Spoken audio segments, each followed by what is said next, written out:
What's going on, Workforce? Brian here.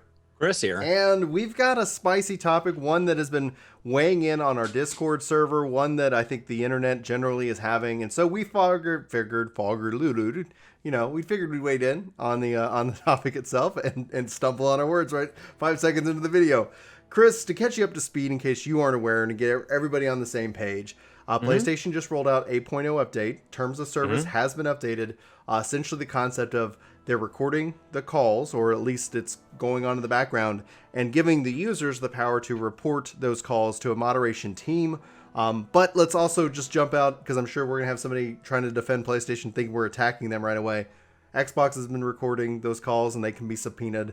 Like, we are being recorded literally, like, I think our entire lives. So I just want to kind of jump in with that mindset. And I'm going to tell everybody right now, I'm conflicted. I've got pro and con thoughts that immediately when I saw this news made me go and say, well, I guess I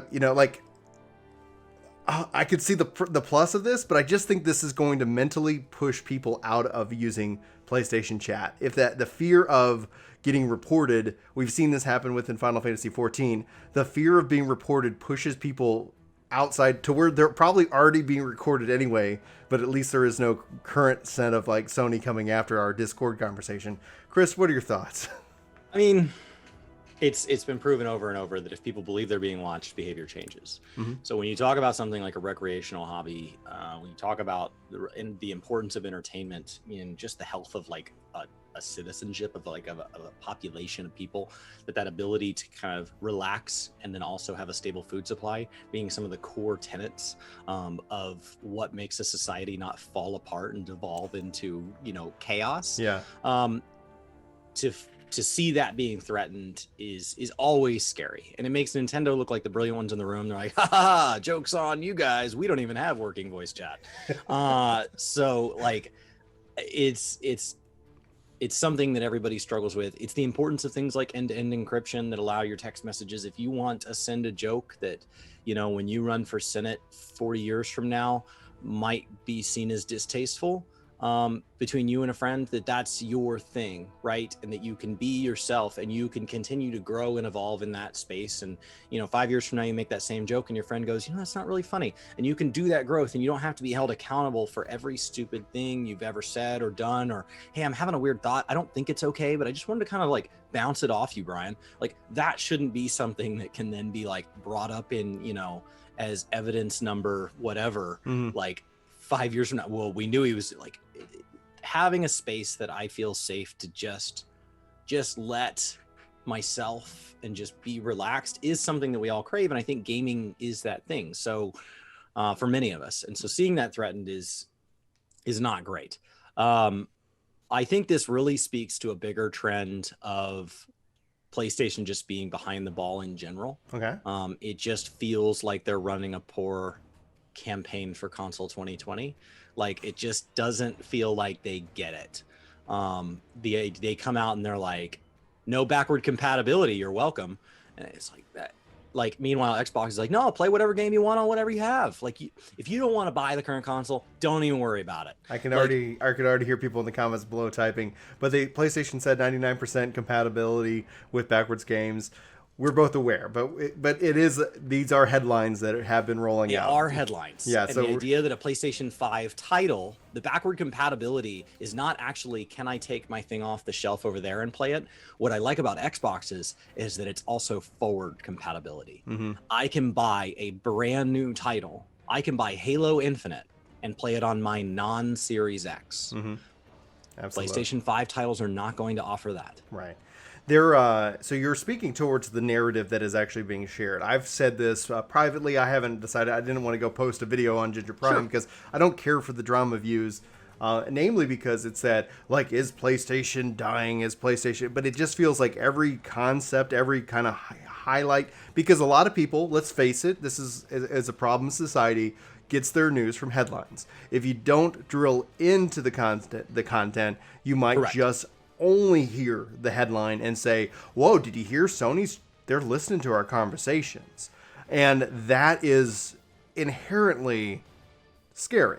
It is inherent, even though that Alexa's over there and Google's over there and Siri's right here, and like even though we're constantly having that background noise, something that when proposed in 2013, when you bring up Xbox, fundamentally people said, F you, I don't want a microphone in my house. And Microsoft's like, oh yeah, you do. And we said, no, we don't. And it turns out we're fine with microphones constantly in our house because we all also kind of feel that we're not breaking the law. HomePod was the big winner in the new Apple announcement. Yeah, HomePod actually looks that is pretty them cool. bragging about how good of a microphone they can put in your house. Yeah, by the way.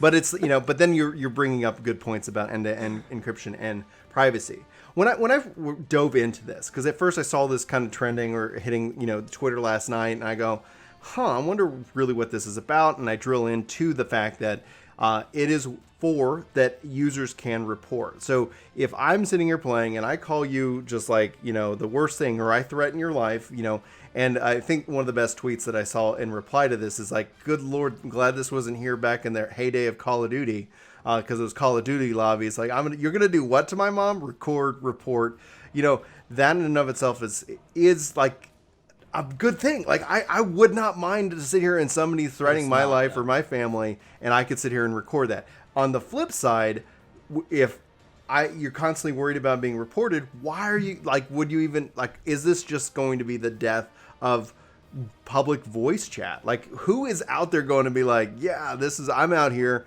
and just happy go lucky, and somebody could still report you because you got a KDA, and you just crush them, even if you're the nicest person in the world. Like, I just don't see how this is something that is.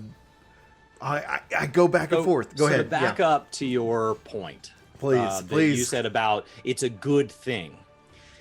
This is the same argument that is being used to say that we should not have end-to-end encryption, because within end-to-end encryption, within the umbrella that is all protected text messages on iOS, cannot be subpoenaed. Somewhere in there is a child molester, there is a terrorist, there is a terrible person doing a terrible thing, and they're communicating about it with terrible people or within their echo chamber that's going, yeah, that is a great idea. Right. We should kidnap a sitting governor. Like, there is an echo chamber out there that is protected by this. Yeah. But that echo chamber is a very small percentage, and as the FBI has shown us, usually those goes against the are not only in here. They're also taking an action out in the world. They're also posting to a forum. So end-to-end encryption, while it does contain what they are doing, it is not the only place that bad behavior is contained. As a matter of fact, if it was only text messages that were bad, most of this wouldn't be that bad. I don't actually have a problem if people say awful things and never do a terrible thing again. The whole world is just people threatening to murder, but murder stopped. Great.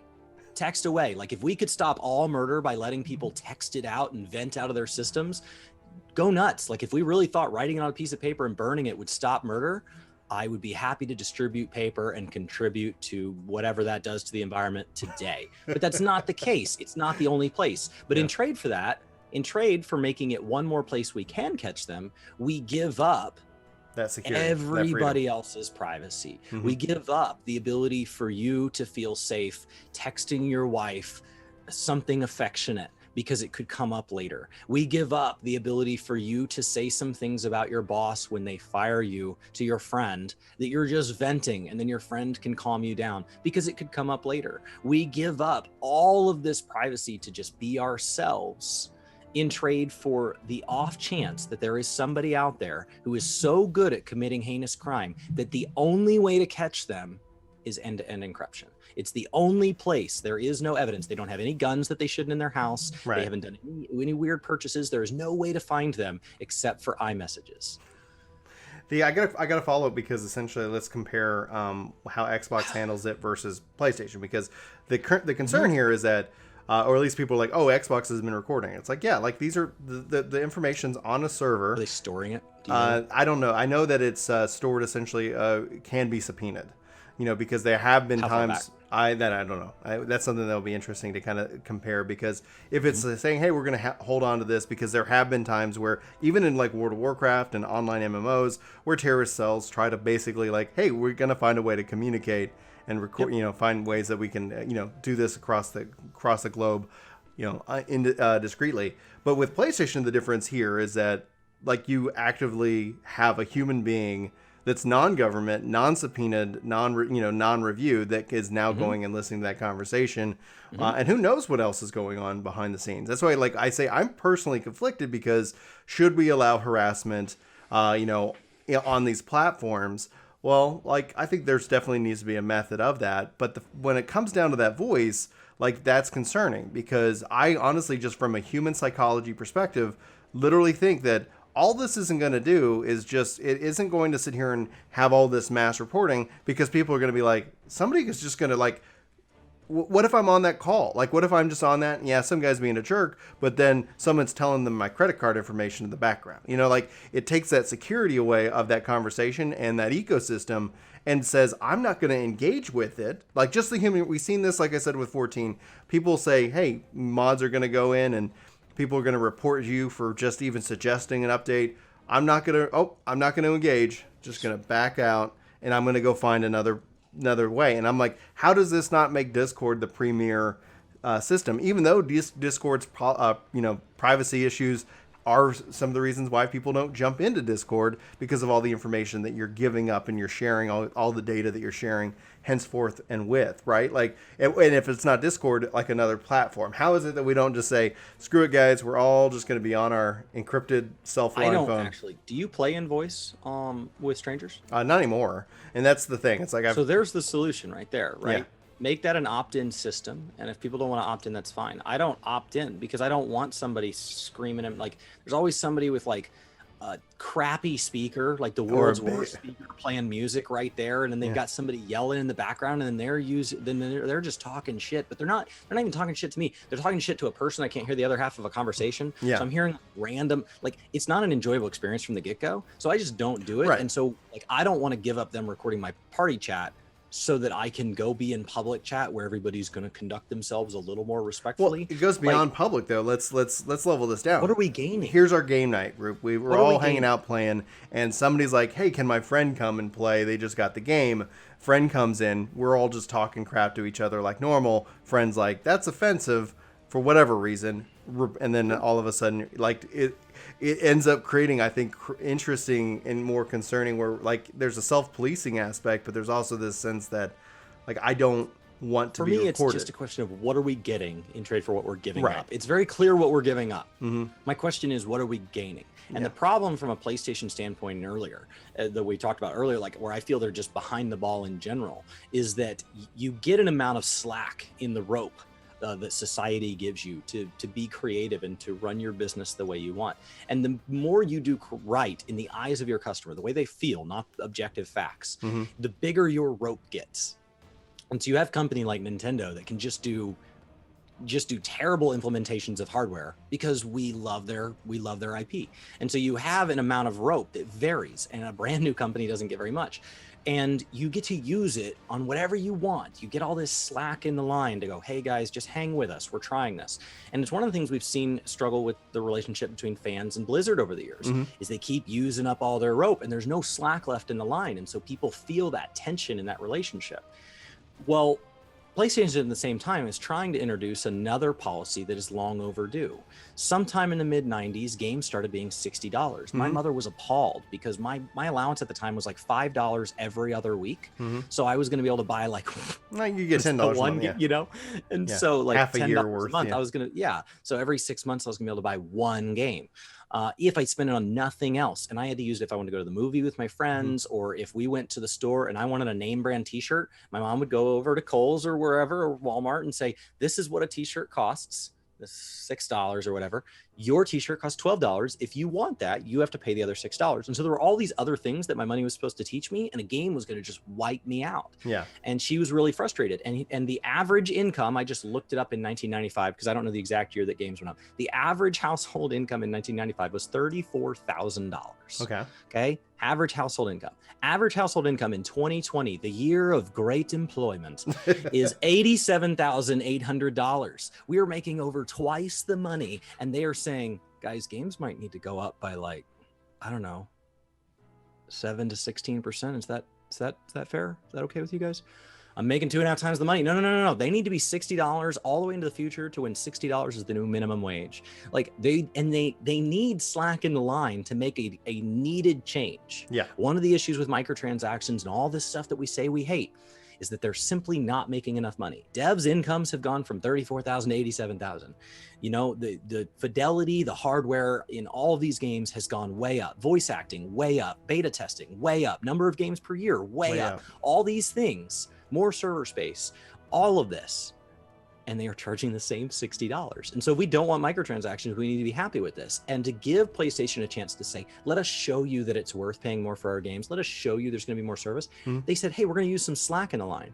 You don't have any slack because you just said you were freaking listening to us. Yeah, so like, why take a whammy. risk? What are we gaining? Why take the risk? That's one of the things that brings it back to kind of my final thought before I know you got to get to lunch and we want to get this kind of out to you guys because it's interesting. We're, great conversations all around. Let us know what you think below, but it's not just that. It's also everything building up to it. Like when you look at the market, like when it comes down to it, PlayStation 5, I think are going to sell fine because people are excited about them. Especially no one's worried about having enough inventory sitting on the shelves this holiday. Like the devices production issues are going to make everything sell out regardless. Yes, exactly. But beyond that, though, it's that when we look back to 2013 and to today, it's like Microsoft put their foot in the mouth, leading up to the launch, leading up to everything they were doing. It's like, oops, they didn't have that in line. It feels like there's an aspect that I feel like every time I'm reading a Sony headline, it's not necessarily glowing. It's not sitting here saying, this is the platform you want to be in. Genshin Impact is another one. Over on Ginger Prime, constant comments of like, man, why does Sony lock me out of the rest of the world? And that's a choice that they make because that's their ecosystem and they let you cross-play, which is, I think, their compromise. And they've been moving in that direction, which has been real good for I think, gaming communities. But the fact is like, I can go from PC to phone. And the real question for me with Genshin is like, is the Switch going to follow the PlayStation route? Or are they just going to say, we don't care, play, play your game. We don't care. So if they go that route, that's going to further alienate Sony as this kind of like big brother, okay, guys, this is our, walled off garden, which Chris is a fan of walled off gardens from an Apple ecosystem. There are pluses to walled off gardens. So I'm not sitting here saying that Sony is like evil in this case. I just think that they're making choices. And overall, it feels out of step when especially you compare it to the likes of PC gaming and what Xbox is up to right now. So all in all, like the market's going to decide who wins. And it feels like, if nothing else, Xbox has got its marketing team and its strategy and its messaging completely in sync, where in 2013 they had none of that. And Sony, every headline I see is just generally not very glowing. And, is that just the way it is? A little ping pong back and forth every generation? Or is Sony, struggling to kind of catch up? Generations are awful long to just be willing to lose a whole one, especially as it gets blurrier with what a generation is. Because Xbox is about to say it's not a generation; it's an ecosystem. Welcome. Yeah, exactly. And I did just go to census.gov because I realized like this website may or may not be. So like I just did a simple Google search. Yeah. Census.gov says we only jumped from 37,000 to 60,000. So for anybody that's already left a comment from what I said like a minute ago, we just went live. We do these in one take because we are pros. The point is that it's a huge jump. So to anybody down there, edit your comment now, I guess. Yeah, there you go. Guys, let us know. But Chris, you got any final thoughts before we wrap up? No. It was just like I looked at them I looked at the headline and you said you wanted to talk about this and I was like, I don't know enough. Like I've only read the headlines. I haven't had a chance to dive in. My headline immediately said like, no matter what the truth is in here, no matter how diluted the real message is, why? Like, why is even a kernel of this true? Like, what are they gaining by making this move now? Why not make this move when you're back on top? Like, why wait until people are kind of hesitant towards some of the choices you're making over here and go, yeah, you think that might make you frustrated? Let me see if I can find something that'll definitely make you frustrated. Yeah, I think this has been a bet. Like, it's a timing thing because they want to have 8.0 up to dating, because they want as you go into PS5, because it's like, okay, cool. Like all of a sudden you get in and it's like, hey, here's these perks, because it doesn't really fully get implemented until PS5 anyway. It's a feature that they're trying to really have with that system. So it's weird. And anyway, regardless, I'm conflicted. I still am conflicted. I can see the positive and negative of both. I think that overall this does concern me. But Everything is listening to me. So let me know what you guys think. We're just going to sit down and have this conversation. Sound off in the comments below. But before work to game, my name is Ryan. My name's Chris. Thanks so much for watching. Hope you have a fantastic day. I'll see you next time. This video is sponsored by me, Ginger Prime. Hopefully you'll check out my podcast channel, Ginger Gaming Radio, which we have lots of guests, lots of great conversations, and even more highlights. Links are in the description below. Let me know what you think. Thanks.